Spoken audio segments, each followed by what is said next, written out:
Hello दोस्तों, Pangaea classes में आप सबका स्वागत है। आज हम एक बेसिक सा टॉपिक पर विचार करेंगे, कार्बन 14। कार्बन 14 है क्या?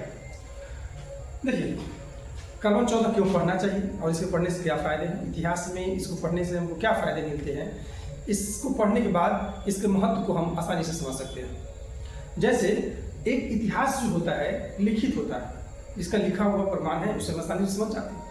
लेकिन एक इतिहास वो है जब लोग लिखना पढ़ना नहीं जानते थे। एक वो भी इतिहास है, उसमें मानव तो रहते थे इस धरती पर, लेकिन वो लिखना पढ़ना नहीं जानते थे। लेकिन उनके आज भी हड्डी मिलते हैं, उनके यूज किए हुए सामान मिलते हैं, जीवों के अंश मिलते हैं, मरे हुए जीवों के अंश, उनके हड्डी, कांटे उनके मिलते हैं।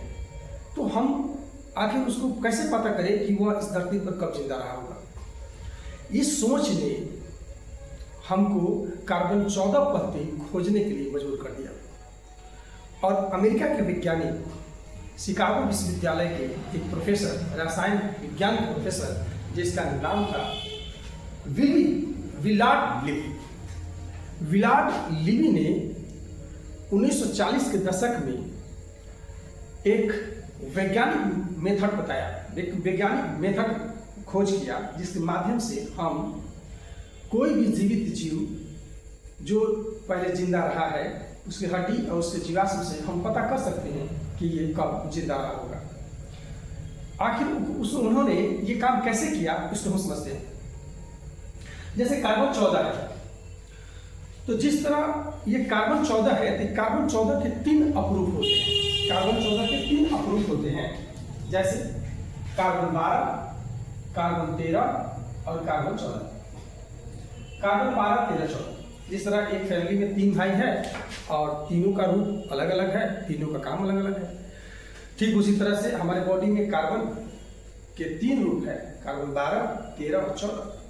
लेकिन देखिए, ये जो कार्बन 12 है अस्थायी, हमारे बॉडी में अस्थायी है, ठीक से ये अस्थायी रहता है।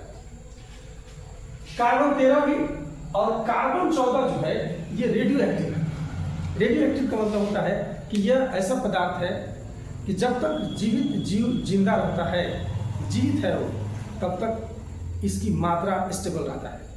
लेकिन जैसे ही जीवित जीव मर जाता है तो उसमें से कार्बन 14 की जो ये मात्रा है घटने लगता है, क्षय होने लगता है, इसलिए इसे रेडियो एक्टिव कहते हैं। रेडियो एक्टिव का मतलब कि एक्टिव है, सक्रिय है, इसमें से क्षय होने का कार्य शुरू होने लगता है। तो हमारे बॉडी में कार्बन 12 और कार्बन 14 दोनों, जब हमारा डेथ होता है या कोई भी जीव शरीर जो प्राचीन काल में मर चुका है, तो जब वो जिंदा रहा होगा तो उस समय उसके शरीर में कार्बन 12 और 14 की मात्रा सेम रही होगी। लेकिन वो जैसे मरे तो उनके मरने के बाद ये जो कार्बन 14 है ये डिक्लाइन होने लगा, घटने लगा। और ये घटने लगा, और इस बेस पर हम लोग कार्बन 12 से तुलना करके ये पता कर सकते हैं कि आखिर इसकी उम्र क्या रही होगी। जैसे इसको हम सिंपल भाषा में समझाते हैं। जैसे मान लिए कि जब जीवित जीव है, कार्बन 12 की भी मात्रा है उसमें और कार्बन 14 की मात्रा है, तो हम ये मान लेते हैं कि जब जीवित जीव था तो उसमें 20 ग्राम कार्बन की मात्रा थी और कार्बन 14 की मात्रा भी 20 ग्राम थी। लेकिन जब जीवित जीव मरे तो मरने के बाद ये जो रेडियो एक्टिव या कार्बन 14 की मात्रा घटकर 10 ग्राम हो गया। जब ये कार्बन की मात्रा घटकर 10 ग्राम हो गया तो इससे हमको एक चीज पता चला कि देखिए, कार्बन 20 ग्राम घट के 10 ग्राम है, लेकिन कार्बन 12 जो है अभी 20 ग्राम ही है। तो इससे क्या निष्कर्ष निकाला जा सकता है? निष्कर्ष ये निकला कि 20 ग्राम से 10 ग्राम घटकर हो गया है, और जबकि ये 20 ग्राम ही है।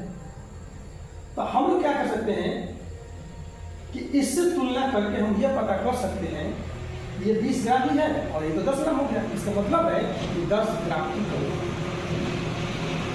तो अब हम ये पता कर सकते हैं ये जो 10 ग्राम की कमी हुई है वह कितना दिन में ये 10 ग्राम कम हुआ है।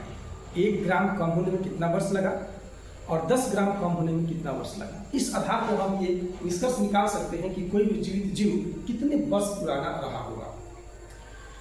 और इस आधार